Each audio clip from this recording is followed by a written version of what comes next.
Our top story tonight on Gravitas is about Russia. Its advance is gathering momentum again. Vladimir Putin could be on the brink of a major victory over Ukraine as Russian troops move closer towards the gateway to Donetsk and towards central Ukraine.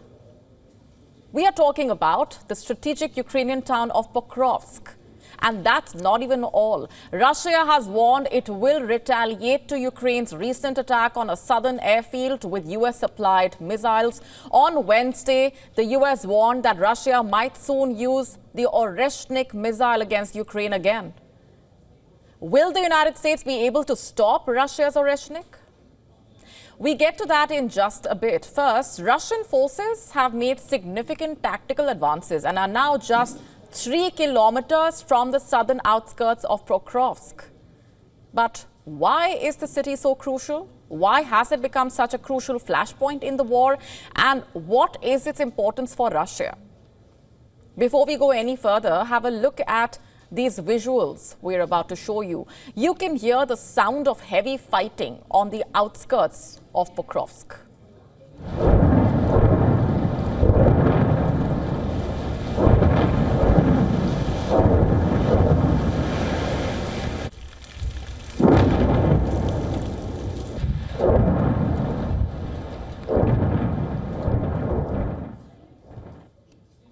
According to Ukraine's deep state, which maps the front lines using open sources, Russia is just 3 kilometers away from entering the crucial city. In a televised address, Ukrainian military conceded that 2 of their positions in Pokrovsk had been destroyed in prolonged battles with Russia.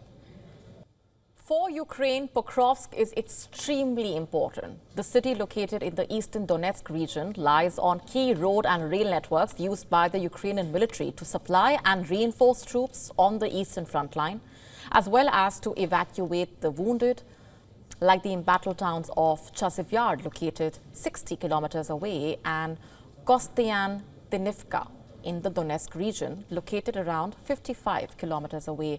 It also has major geographical importance. It is situated just around 18 kilometers from the boundary of Ukraine's Donetsk and Dnipropetrovsk regions. The city also has a coal mine, which is Ukraine's only domestic coking coal supplier. Losing Pokrovsk to Russian forces would not just make it harder for military operations in eastern Ukraine, but it would also leave other strategic towns vulnerable, such as Chasiv Yar. For Russia, taking control of Pokrovsk will be a major step towards incorporating the entire Donetsk into Russia. Russia can not only severely disrupt Ukrainian supply lines along the eastern front, but also advance towards Dnipro, one of the biggest cities in Ukraine with a population of around 1 million people, located just 180 kilometers away, a mere 2.5-hour journey by car, and take the war to central Ukraine. Meanwhile, the battle is intensifying both on the ground and in the air. On Thursday, Russia warned it will retaliate to Ukraine's recent attack on a southern airfield with US-supplied ATACMS missiles.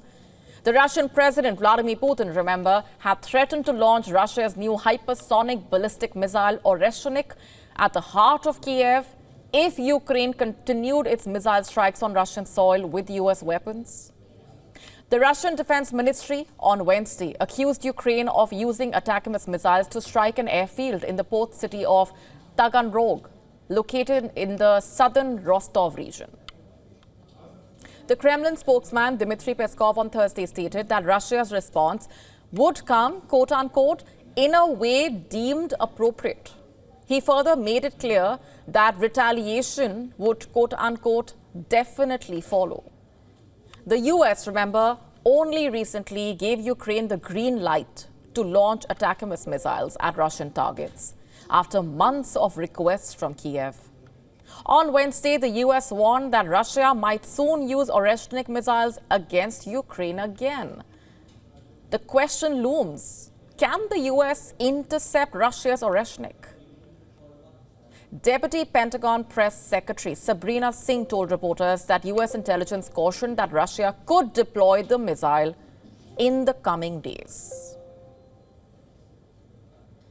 based on an intelligence assessment that it's possible that Russia could use this Oreshnik missile in the coming days.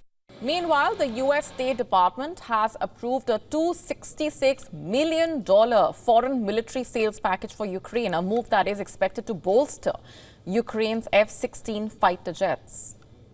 The package includes weapon software, training equipment, as well as spare and replacement parts for the jets. The announcement, you see, comes just days after Ukrainian President Volodymyr Zelensky said that Denmark had transferred a second batch of F-16 fighter jets to Ukraine, further bolstering the country's air defense capabilities. As Ukraine struggles to keep hold of Pokrovsk against an advancing Russian force and the threat of a hypersonic missile attack looms, whether new aid will have consequential impact on the war remains to be seen. As of now, the way things stand, the conflict is showing absolutely no signs of abating, and each strike is only further fueling the volatility.